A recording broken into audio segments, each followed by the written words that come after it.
महाराष्ट्र विधानसभा चुनाव के लिए सीट बंटवारे के मुद्दे पर महाविकास अघाड़ी के नेताओं ने बुधवार को मुंबई में बैठक की। ये बैठक उद्धव ठाकरे के नेतृत्व वाली शिवसेना यूबीटी के कार्यालय शिवालय में हुई। बैठक में कांग्रेस के प्रमुख नाना पटोले, बालासाहेब थोराट, एनसीपी प्रमुख शरद पवार के प्रतिनिधि जयंत पाटिल और शिवसेना यूबीटी के अनिल देसाई और संजय राउत शामिल हुए। सूत्रों के अनुसार विपक्षी गठबंधन के बीच सीट बंटवारे पर दशहरे से पहले बातचीत पूरी होने की संभावना है। इसे लेकर महाराष्ट्र कांग्रेस के अध्यक्ष नाना पटोले ने एक बयान दिया है। इससे माना जा रहा है कि एमवी ने सारे मनमुटाव खत्म हो गए हैं। कांग्रेस विदर्भ और मराठवाड़ा क्षेत्र में अधिक सीटें चाहती है और मुंबई व कोंकण शिवसेना यूबीटी को ज्यादा सीटें देने के लिए तैयार है। वहीं शिवसेना यूबीटी पूर्वी महाराष्ट्र के विदर्भ क्षेत्र में अधिक सीटों की मांग कर रही है। कांग्रेस के एक वरिष्ठ नेता ने बताया कि मुंबई की 90% सीटों पर सहमति बन गई है, जबकि शेष 6 सीटों पर चर्चा जारी है। महाराष्ट्र कांग्रेस के अध्यक्ष नाना पटोले ने कहा कि महाविकास अघाड़ी जल्द ही राज्य की 288 सीटों में से कुछ पर घोषणा कर देगा। उन्होंने बताया कि आज की बैठक में 150 से अधिक सीटों पर चर्चा हुई और निर्णय जल्द लिया जाएगा। पटोले ने कहा कि हम गुण दोष के आधार पर निर्णय लेंगे और दशहरे से पहले कई सीटों पर घोषणा करेंगे। महाराष्ट्र समाजवादी पार्टी के विधायक अबू आजमी ने कहा कि एमवी गठबंधन आगामी विधानसभा चुनाव मजबूती से लड़ेगा। उन्होंने बताया कि उनकी पार्टी ने 12 सीटों की मांग की है और वे धर्म के आधार पर ध्रुवीकरण का विरोध कर रहे हैं। बैठक के बाद एनसीपी शरद पवार गुट के नेता जितेंद्र आव्हाड ने बताया कि घटक दलों के बीच कोई मतभेद नहीं है और सीट बंटवारे पर बातचीत अच्छी तरीके से हो रही है। उन्होंने कहा कि ये एक लंबी बैठक थी, लेकिन कोई दुश्मनी नहीं है। 288 सीटों पर चर्चा हो चुकी है। चुनाव आयोग ने अभी तक चुनाव की तारीखों की घोषणा नहीं की है, लेकिन राज्य में राजनीतिक ध्रुवीकरण की प्रक्रिया तेज हो गई है। आगामी चुनाव में महाविकास अघाड़ी, जिसमें शिवसेना यूबीटी, एनसीपी, शरद पवार गुट और कांग्रेस शामिल हैं, और महायुति गठबंधन, जिसमें बीजेपी, शिवसेना, एकनाथ शिंदे गुट और एनसीपी अजीत पवार गुट शामिल हैं, के बीच सीधा मुकाबला होगा।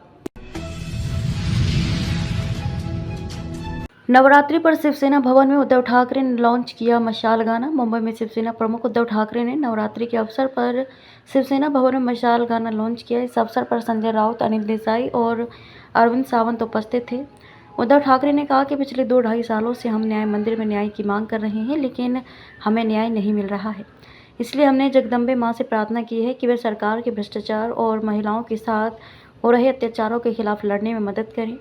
उन्होंने कहा कि इस उद्देश्य से माता जगदम्बा के गाने को बनाया गया है, जो जनता के बीच पहुंचाया जाएगा। इस गाने के माध्यम से शिवसेना ने सरकार के खिलाफ अपनी आवाज उठाई है और जगदम्बे मां से न्याय की मांग की है। तर आपल्या राज्यात जे अराजक माजलेले आहे त्याचा नायनाट करण्यासाठी एक अराजकीय गाणं जगदंबेसाठी आपण तयार केलेलं आहे।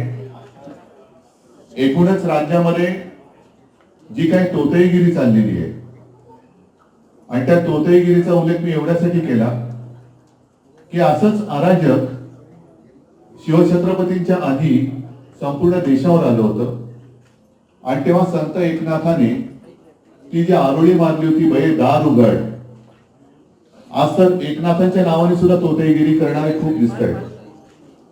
तर या तोतेगिरीचा नायनाट करण्यासाठी आपण हे जगदंबेचं गाणं नवरात्रीच्या पहिल्या दिवशी आपल्या देवीच्या चरणी, जनतेच्या चरणी सादर करत आहोत। हे गाणं ऑडिओ आहे, ह्याच्यावरती व्हिडिओ तसा केलेला नाही, पण ते गाणं आपल्यासमोर सादर करण्यापूर्वी या गाण्याचे गीतकार श्रीरंग गोडबोले आणि साहजिकच आहे नंदेश उमप बसलेत, म्हणजे आपल्या ठणठणीत पहाडी आवाजामध्ये जे गाणं आणि आपल्या भावना जिवंत केल्या त्या नंदेश उमप यांचा आम्ही एक सत्कार म्हणण्यापेक्षा त्यांनी जे काही एक मोठे योगदान दिलेले आहे त्याच्याबद्दल ऋणनिर्देश आम्ही करतो आहोत। आणि नंदेश बद्दल खास सांगायचं म्हणजे मला कल्पना नव्हती, एक 3-3.5 महिन्यापूर्वीच त्यांच्या हृदयाची शस्त्रक्रिया झाली आणि त्याच्यानंतर त्यांनी पहिलं जे गाणं गायलं ते हे जगदंबेचं गाणं गायलेलं आहे। अजूनही पहाडी आवाज तसाच आहे, अंगावरती रोमांच आणणारा आवाज तसाच आहे आणि हा नुसता आवाज नाही तर त्या आवाजामध्ये ह्या दोघांनी, गाण्यामध्ये दोघांनी आपलं जान ओतलेली आहे। आज या गाण्याचे संगीतकार राहुल रानडे मुंबईत नाही आहेत, त्याच्यामुळे ते येऊ शकले नाहीत, पण त्यांना सुद्धा खास धन्यवाद देतो। तर पहिल्या प्रथम या दोघांचंही मान सन्मान करून मग गाणं हे आपल्या माध्यमातून जनतेच्या चरणी आणि जगदंबेच्या चरणी आम्ही सादर करतो. बंदूक की नोक पर 10 लाख की लूट करने वाले 3 आरोपी गिरफ्तार। पता चला कि आरोपी रिश्तेदार है। घटना का सीसीटीवी आया सामने। 36 घंटे के अंदर आरोपी को गिरफ्तार कर लिया गया। काशीगांव थाना क्षेत्र में रहने वाले एक दूध व्यापारी के घर अज्ञात लोगों ने तमंचे के बल पर डकैती डाली। हालांकि काशीगांव पुलिस ने 36 घंटे के अंदर आरोपियों को ढूंढने और डकैती में शामिल 3 लोगों, 2 पुरुष और 1 महिला को हिरासत में लेने में सफलता हासिल की है। इनके पास से चोरी का 10 लाख का माल बरामद हुआ है। लुटेरों में से एक शिकायतकर्ता का रिश्तेदार बताया जा रहा है। कासीगांव थाना क्षेत्र में रहने वाला शिकायतकर्ता दूध बेचने का व्यवसाय करता है। वे अपने व्यवसाय का पैसा घर पर रखता था। उसके रिश्तेदारों ने फर्जीवाड़ा कर 30 सितंबर की सुबह करीब 5 बजे शिकायतकर्ता के घर का दरवाजा खटखटाया। तभी आदिल की पत्नी ने दरवाजा खोला तो 3 अज्ञात व्यक्ति बुर्का पहनकर घर में घुस आए। वहां 2 पुरुष और 1 महिला थी। महिला ने शिकायतकर्ता की पत्नी को पकड़ लिया, जबकि एक आरोपी ने शिकायतकर्ता को पकड़ लिया और उसके हाथ से काले रंग की प्लास्टिक पिस्तौल थी और उसके मुंह में दवा दी। और दूसरा आरोपी बेडरूम के दरवाजे के पीछे रखा पैसों का बैग लेकर भाग गया। लूट के मामले में कासीगांव थाने में मुकदमा दर्ज किया गया, जिसके बाद पुलिस ने 3 अज्ञात लोगों के खिलाफ मुकदमा दर्ज कर साक्ष्य के आधार पर लुटेरों की तलाश शुरू कर दी। में 36 घंटे के अंदर पुलिस ने डकैती करने वाले 3 लोगों को हिरासत में लिया है। काशीगांव पुलिस स्टेशन में 30/9/2024 को एक रॉबरी की वारदात हुई है। उसमें फिरियादी है मोहम्मद इलियास अहमद। ये मॉर्निंग में 4 से 4:30 बजे के बीच में ये रॉबरी का प्रकार हुआ है। उनका कंप्लेंट था कि 3 लोग जबरदस्ती आए, उन्होंने बुर्का पहना हुआ था और हमारे घर में जो बिजनेस के 10 लाख रुपए रखे थे, तो 10 लाख रुपए जबरन लेके गए पिस्टल का धाक दिखा के। तो इसके ऊपर हमारी काशीगांव पुलिस स्टेशन की टीम ने पूरी उसका इन्वेस्टिगेशन किया, सीसीटीवी फुटेज का विश्लेषण किया और उसमें से हमको सीसीटीवी फुटेज में एक ऑटो और एक कार दिखाई दी। वो कार का नंबर निकल के उसका ओनर ढूंढ के फिर हमने 3 लोग जो है उनके नाम निष्पन्न किए। उसमें से है जुबेर शेख, कामरान शेख और इकर जहाज सिद्दीकी। तो ये तीनों को हमने हिरासत में लिया। उनका पुलिस कस्टडी लेके पूरा 10 लाख का जो रॉबरी था, पूरा रकम था, रिकवर किया गया है। इनके आपसे रिश्ते क्या है और इन अपराधियों को यहीं से गिरफ्तार किया है क्या या इंटरेस्टेड?